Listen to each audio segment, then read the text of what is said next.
요즘 반려동물이라고 하여서 개와 고양이가 우리에게는 아주 가족과 같은 그런 동물이 되었습니다.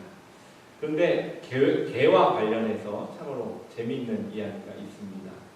사람과 개가 경주를 하였습니다.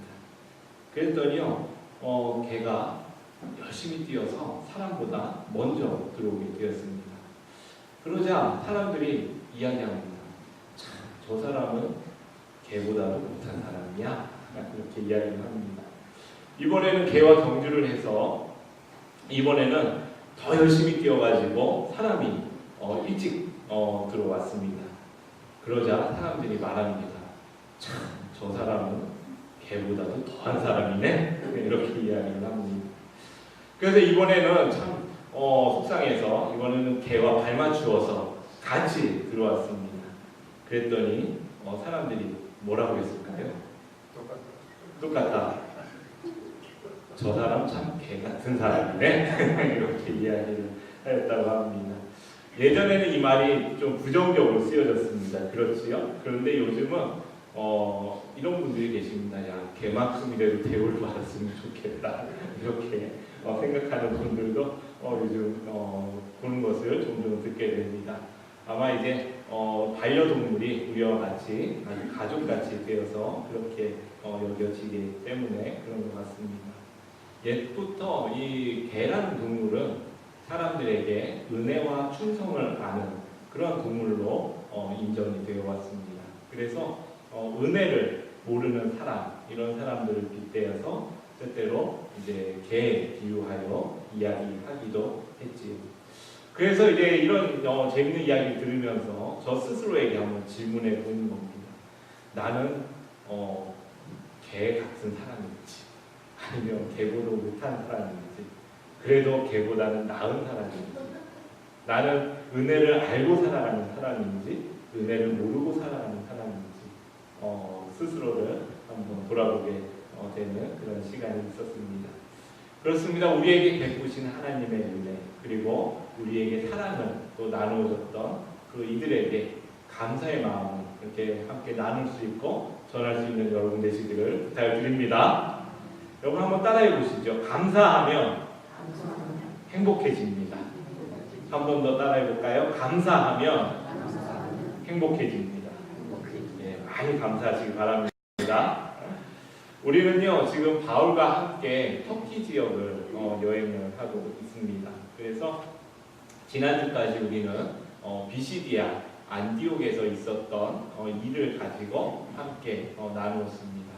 그런데 이제 비시디아 안디옥에서 박해를 받은 그 바나바와 이제 바울이 이제 다른 지역으로 이제 이동을 해서 오늘의 지역으로 이제 도착을 하게 되었습니다. 여러분 다 아시듯이 오늘은 이고니온이라는 곳에서 일어나는 일입니다. 비시디아 안디옥에서는 이제 동쪽으로 한 140km 정도 떨어진 지역에 있는 지역입니다. 이 지역에서 일어난 일을 오늘 본문은 기록하고 있는데요. 오늘도 마찬가지로 바울과 바나바는 그곳에 있는 유대인의 회당에 들어가서 복음을 전하기 시작했습니다. 그리고요 그곳에 병든 자들이 낫고 또 고침을 받는 일들이 일어났습니다. 그리고 복음이 증거되어지면서 많은 사람들이 또한 복음을 듣고 삶에 치유받는 그 놀라운 은혜들이 그곳에 일어나게 되었습니다. 오늘도 우리에게 전해지는 또 증거되어지는 그 말씀을 통해 복음을 통해 우리의 삶을 치유하시는 그런 복음의 능력을 경험하며 살아가시는 여러분 되시기를 축복합니다. 그런데 그곳에는요 이런 일이 벌어졌습니다. 우리 말씀을 우리 한 구절 함께 읽을 텐데요. 오늘의 있었던 4절 5절 말씀입니다. 함께 읽겠습니다. 준비 시작. 그 시내에 무리가 나뉘어 유대인을 따르는 자도 있고 두 사도를 따르는 자도 있는지라. 이방인과 유대인과 그 관리들이 두 사도를 모욕하며 돌로 치려고 달려드니.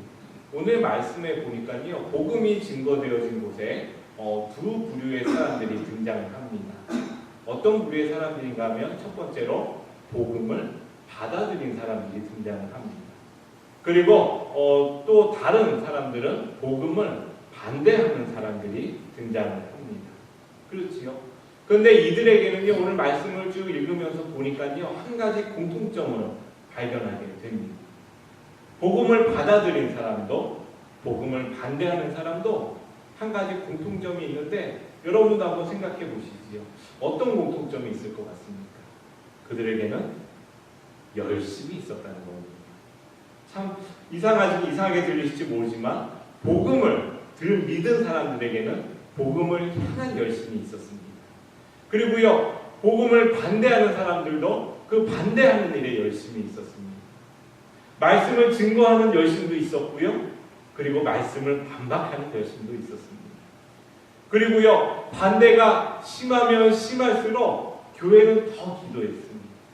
그리고요, 심지어는 반대하던 열심이 복음을 증거하는 열심으로 변화되어진 바울과 같은 사람들도 등장하기 시작을 했습니다. 그런데요, 많은 박해 가운데 초대교회가 믿음 생활을 하면서 그들에게 꿈꾸는 한 가지 일이 있었습니다. 그것은 무엇인가 하면 좀 박해가 없는 곳에서 자유롭게 신앙생활을 했으면 좋겠다라는 것이었습니다. 오늘날 우리 북한의 지하교회 그 성도들을 위해서 우리가 기도하면서 주님, 그들 가운데 정말 박해 없는 곳에서 마음껏 주님을 찬양하고 마음껏 기도하는 좀 그런 날이 그들에게 속히 오게 하여 주시옵소서. 우리가 또 이런 기도들을 함께 하게 됩니다. 그런데요, 반대가 심할수록 이상하게 교회는 더욱 믿는 이들은 더욱더 많아졌다는 것입니다. 그런데 재밌는 사실은 이제 우리는 그런 박해가 없는, 어쩌면 순교자들이 천국과 같은 그런 세상이라고 생각할 만한 그런 세상에서 우리는 지금 살아가고 있습니다. 그런데요, 오늘의 세상을 풍자하는 이런 재밌는 이야기가 또 한 가지가 있습니다. 함께 나눠보려고 하는데요, 사탄이 그리스도인을 전멸시킬 작전을 이제 펴기 시작을 했습니다. 그래서 사탄의 우두머리가 이제 부하 3명에게 너희가 각자 지혜를 짜서 저 그리스도인들을 전멸하라고 이렇게 명령을 하였습니다. 그랬더니 이제 한 부하가 이제 앞으로 나서며 이제 이야기합니다. 대장님, 저는 옥에 갇힌 예수쟁이들에게 사자를 보냈습니다. 그런데 그들은 사자의 이빨 앞에서 평화롭게 기도를 했습니다. 이 보고를 받은 그 사탄 대장이 이렇게 이야기합니다. 에이, 못된 것들, 더 강력한 방법을 쓰도록 해라. 그러고는 이제 다른 또 사탄이 와서 이제 보고를 합니다. 대장님, 저는 바다를 항해하는 예수쟁이들에게 폭풍우를 일으켰습니다. 그런데 그들은 암초 위에 올라가서도 찬송을 부르는 것입니다.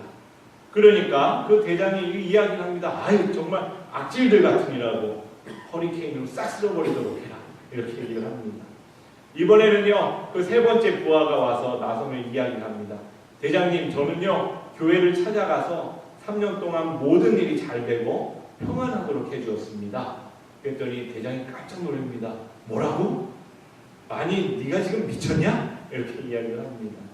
그런데 그 부하가 이렇게 이야기를 합니다. 그랬더니 저들의 영과 육이 완전히 흐물흐물해 버렸습니다. 이렇게 이야기를 하는 것이었습니다. 우리는 지금 신앙생활 하기에 더없이 좋은 환경에 살아가고 있습니다. 예수를 믿는다고 누가 비난하지도 않고 우리의 목숨을 위협하지도 않습니다. 그러나 우리의 주위를 둘러보면요, 반대도 없지만 마찬가지로 그 말씀을 향한, 또 복음을 향한 열심도 보기 어렵다는 것이 오늘의 현실이라는 것입니다. 그것이 우리를 더 어렵게 하고 있는 것이지. 영적으로 무기력한 오늘의 교회의 모습들을, 그리스도인들의 모습을 보게 된다는 것입니다. 이번 주에요, 제가 깜짝 놀란 일이 있었습니다. 이번 주에 이제 차에다가 물을 넣고 잊어먹고 내렸는데 다음날 보았더니 그 물이 얼어 있는 것입니다. 그걸 보면서 야, 이제 정말 겨울이구나. 우리 시카고의 겨울을 이제 살아가야겠구나. 이렇게 생각을 하게 됩니다. 저희가 평소에는요, 관심이 없다가 이 겨울이 되면 저희 부부에게 관심을 받는 그 한 가지 물건이 있습니다. 그건 무엇인가 하면 비타민입니다. 그게 평소에는 잘 안 먹는데 이제 겨울이 다가오면 이제 비타민을 찾습니다.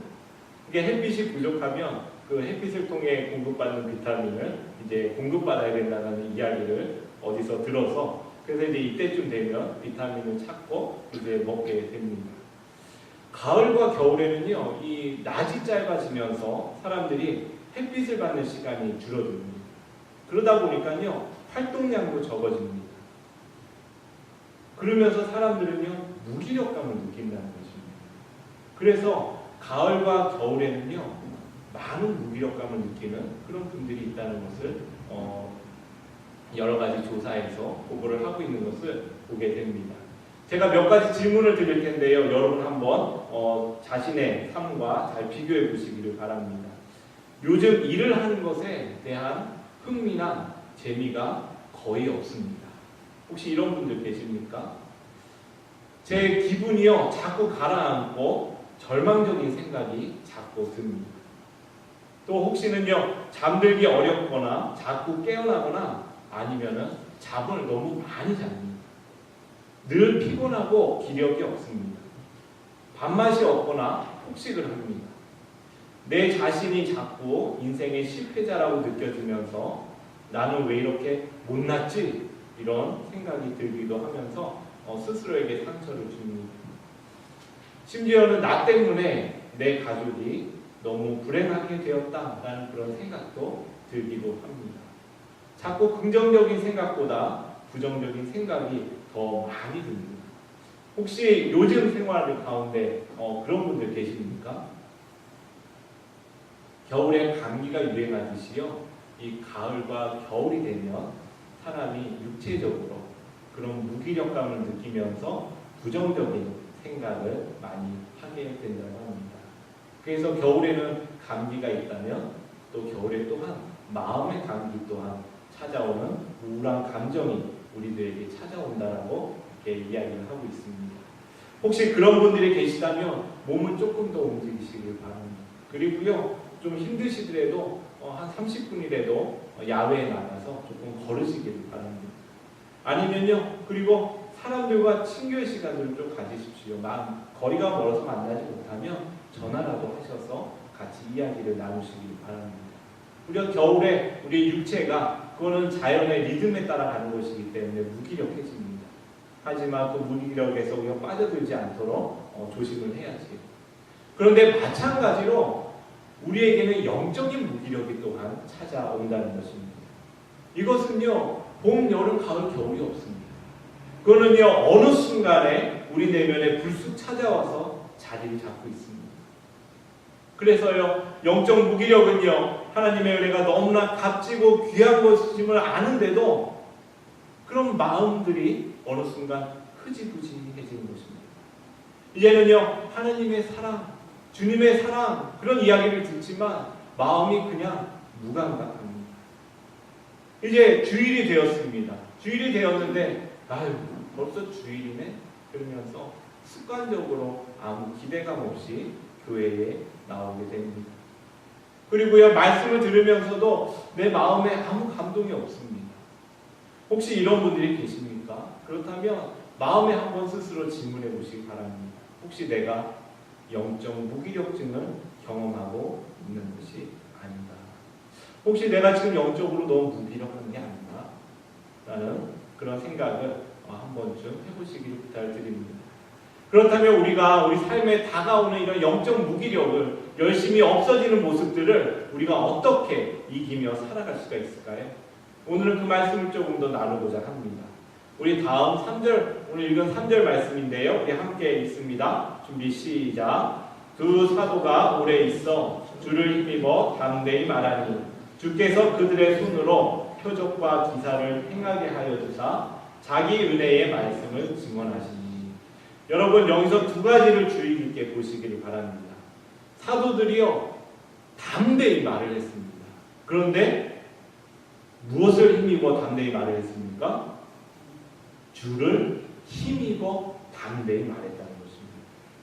이건요, 사도들이 스스로가 담대해서 담대히 말한 것이 아니라 주를 힘입어서 그들은 담대히 말을 할 수가 있었습니다. 또한요, 다음 구절에 보니까 다음 절에 어떻습니까? 자, 표적과 기사를 행하게 하여. 자, 표적과 기사를 행하게 하셨는데 어떻게 하셨다고요? 주께서 그들의 손으로 표적과 기사를 행한 것이 아니라 주님께서 그들의 손을 통하여 표적과 기사를 행하게 하셨다는 거죠. 표적과 기사를 이렇게 하신 분은 예수 그리스도이심을 성경은 기록하고 있다는 거죠. 바울과 바나바가 하는 일은요, 자신의 능력으로 하는 것이 아닙니다. 자, 그 무기력을 자신의 능력으로 이겨나가고자 하는 것이 아닙니다. 하나님이 주신 은혜의 말씀으로, 예수 그리스도께 주신 그 사랑으로, 성령께서 함께 하시는 그 능력으로 그 일을 감당하였다는 것입니다. 오늘 우리가 예배하고 또 밥 먹고 일하고 살아갈 수 있는 것이 누구의 능력 때문입니까? 혹시 오늘 우리의 능력으로 그렇게 살아가고 있다고 생각하며 살아가십니까? 성경은 그 모든 일이 주님의 능력 안에서, 주님의 도우심의 손길 안에서 우리가 살아가고 있음을 믿고 살아가라고 우리에게 가르치고 있다는 것입니다. 여러분, 우리의 능력으로 살아가는 것이 아닙니다. 하나님의 도우심으로 살아가고 있음을 믿고 살아가신 여러분 되시기를 간절히 축복합니다. 영적 무기력에 빠져드는 이유는요, 그것을 잃어버리기 때문에 그렇습니다. 하나님이 우리의 삶 하나하나를 하나님이 주관하시고 인도하고 계시다는 사실을 잊어버리기 때문에 우리는 영적 무기력에 빠지게 됩니다. 그렇기 때문에 우리는 영적 무기력을 이기기 위해서 첫 번째로 하나님께서 주신 은혜를 기억해야 합니다. 이 말씀 우리 함께 읽어볼까요? 우리 많이 읽으시는 말씀이고 많이 고백하는 말씀입니다. 함께 있습니다. 준비 시작. 찬송하리로다. 하나님 곧 우리 주 예수 그리스도의 아버지께서 그리스도 안에서 하늘에 속한 신령한 복을 우리에게 주시되. 자, 사도 바울은요, 하나님께서 그리스도 안에서 하늘에 속한 신령한 복을 앞으로 주실 것이다 라고 이야기하지 않았습니다. 하나님이 그 복을 주시되 라고 이야기를 하고 있다는 것입니다. 주셨다는 것입니다. 그리고요, 그 모든 신령한 복이 무엇인지를 그 다음 절에서 이렇게 우리에게 가르쳐주고 있습니다. 우리 함께 읽습니다. 준비 시작. 곧 창세전에 그리스도 안에서 우리를 택하사 우리로 사랑 안에서 그 앞에 거룩하고 흠이 없게 하시려고 그 기쁘신 뜻대로 우리를 예정하사 예수 그리스도로 말미암아 자기의 아들들이 되게 하셨으니. 자, 바울이 이야기하는데요, 그 신령한 복은 어떤 복인가 하면 예수 그리스도로 말미암아 자기의 아들이 되게 하셨다는 것입니다. 하나님께서 우리에게 신령한 모든 복을, 하늘의 복을 주셨는데 그 복이 무엇인가 하면 하나님의 자녀가 되게 하신 것이라는 것입니다. 그리고요, 하나님의 자녀가 되게 하시고 그 하나님의 자녀로서 인도하며 살아가게 하셨다는 것입니다. 그 복이 우리에게 있다는 것입니다. 명예와 재물과 건강이 주는 복이 아니라 예수 그리스도 안에서 하나님의 자녀가 되어 하나님의 자녀로 살아갈 수 있도록 인도함을 받는 그 복을 우리가 받고 있다는 것을 우리는 기억해야 한다는 것입니다. 우리가 주일마다 모여서 예배를 드립니다. 그리고요, 그 예배를 통해 우리가 무엇을 합니까? 주님께서 우리에게 주신 그 사랑, 하나님의 사랑을 우리가 기억하게 되는 것입니다. 이런 서양의 격언을 들어보셨습니까? 세상에서 제일 가르치기 어려운 수학 문제는, 세상에 제일 가르치기 어려운 수학 문제가 있다고 합니다. 그것은 무엇인가 하면 우리가 받은 축복을 세어보는 것이라고 합니다. 받은 축복이 너무 많아서 셀 수 없는 것인지, 아니면 그 받은 축복들을 일일이 세는 것을 해보지 않아서 셀 수가 없는 것인지 한번 질문해 보게 됩니다. 여러분에게 이제 2014년 1월 1일부터 이제 어제까지 2014년 11월 15일까지 받은 복을 세어보십시오 라고 제가 잠깐의 시간을 드린다면 여러분 몇 개나 세어보실 수가 있으시겠습니까? 어떤 분들은 너무 많이 떠올라가지고 이게 몇 개지? 하시는 분들도 계시지만 받은 복을 힘겹게 기억해내야 되는 분들도 아마 있으실 것입니다. 우리는요, 날마다 하나님께서 주시는 그 은혜를 기억하며 살아가야 합니다. 날마다 주시는 하나님의 복을 세워보면서 살아가야 한다는 것입니다. 찬송가 489장은요 이렇게 찬송합니다. 세상 모든 풍파 너를 흔들어 약한 마음 낙심하게 될 때에 내려주신 주의 복을 세워라. 그러면 무엇을 알게 된다고요? 주의 크신 복을 내가 알리라. 받은 복을 세워보라는 것입니다. 그러면요 주님께서 주신 큰 복을 우리가 알게 될 것이라는 것입니다. 복을 세워보면요 주님이 주신 복을 알게 됩니다. 은혜를 세워보십시오. 하나님의 자녀 되게 하신 그 큰 은혜를 알게 됩니다. 복을 세워보십시오. 우리가 어떻게 영적으로 무기력하게 머물러 있을 수가 있겠습니까? 여러분, 하나님께서 주신 그 복을 세워보시는 여러분 되시기를 간절히 부탁을 드립니다. 그렇다면 영적 복을 세워보았다면 그 다음에 따르는 일이 있습니다. 그 아마 여러분들도 아마 다 마음에 알고 계시겠지만 아마 잘 하지 못하는 것들이 있어요. 우리 함께 말씀 있습니다. 준비 시작. 너희 마음을 주장하게 하라. 너희는 평강을 위하여 한 몸으로 부르심을 받았나니 너희는 또한 감사하는 자가 되라. 또 무엇을 하든지 말에나 일에나 다 주 예수의 이름으로 하고 그를 힘입어 하나님 아버지께 감사하라. 자, 골로새서 3장 15절 17절 말씀입니다. 자, 여기서 반복되는 단어가 있습니다. 무슨 단어지요? 감사하라. 무슨 단어요? 감사하라는 것입니다. 여러분, 은혜를 세워보면요 당연히 우리가 하지 말라고 해도 되어지는 것이 있습니다. 그것은요 감사라는 것입니다. 받은 복을 세워보십시오. 그러면 감사하지요. 그건요 동전의 앞면과 뒷면과 같은 것입니다. 그런데 바쁜 현대를 살아가는 우리가요 감사를 잃어버렸습니다. 아마도 너무 바쁘기 때문에 그런 것 같습니다. 우리가요 감사하지 못하는 것은요 감사의 조건이 없기 때문이 아닙니다. 우리가 감사할 수 있는 것은요 감사할 수 있는 조건들을 생각하고 기억할 수 있는 그런 시간과 능력을 잃어버렸기 때문이라는 것입니다. 여러분, 바쁘다는 핑계로 하나님이 주신 복을, 은혜를 세워보는 일을 멈추지 마시길 바랍니다. 그러면요 감사할 수가 없습니다. 어떤 복이 있는지 모르는데, 어떤 감사한 일을 받았는지 모르는데 어떻게 감사할 수가 있겠습니까?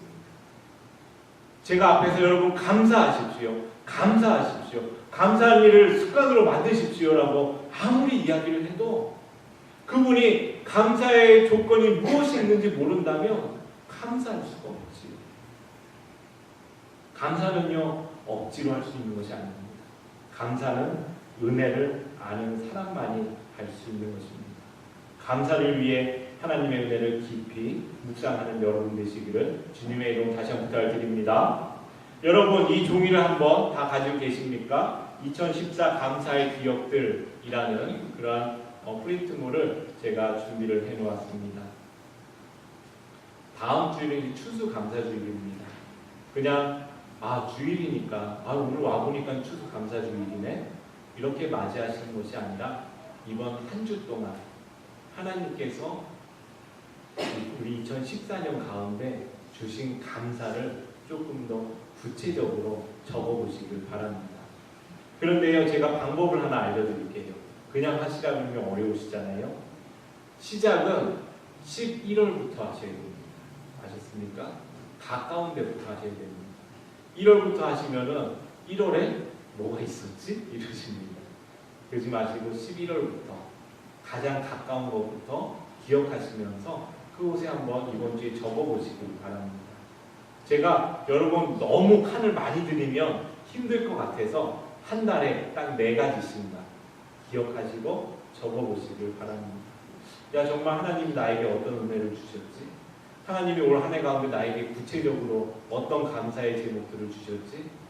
아마 좀 다른 이야기들을 그달을 기억하시면서 되돌아보시면서 그렇게 감사의 일을 적어보시기 바랍니다. 아유, 오늘 많은 감사들이 있을 겁니다. 아마 다 아주 쉽게 하실 거라고 저는 믿습니다. 그러나 조금 어려우시더라도 이번 한 주 시간을 가지시길 바랍니다. 아유, 너무 바빠서요. 너무 바빠서 감사의 조건들을 모르면요, 우리가 어떻게 감사할 수 있겠습니까? 오늘날 영적 무기력이 우리의 시대를 지배하고 있습니다. 더 이상 복음을 향한 열심도 또 복음을 향한 반대도 찾아보기 어려운 그런 때를 살아가고 있습니다. 더 이상 사람들은요, 하나님에 대해서 또 하나님의 말씀에 대해서도 이제는 관심하지 않습니다. 열심을 내지도 않지요. 그와 동시에 우리 그리스도인들조차도 바울과 바나바의 열심, 또 초대교회의 열심을 잃어버린 것 또한 사실입니다. 이때에 우리가 영적 무기력을 넘어서기 위해 하나님의 은혜를 깊이 묵상할 수 있기를 바랍니다. 그리고 감사하시길 바랍니다. 그것을 통하여 우리 삶에 다가오는 그런 영적 무기력을 이기면서 살아가는 여러분 되시기를 축복합니다. 우리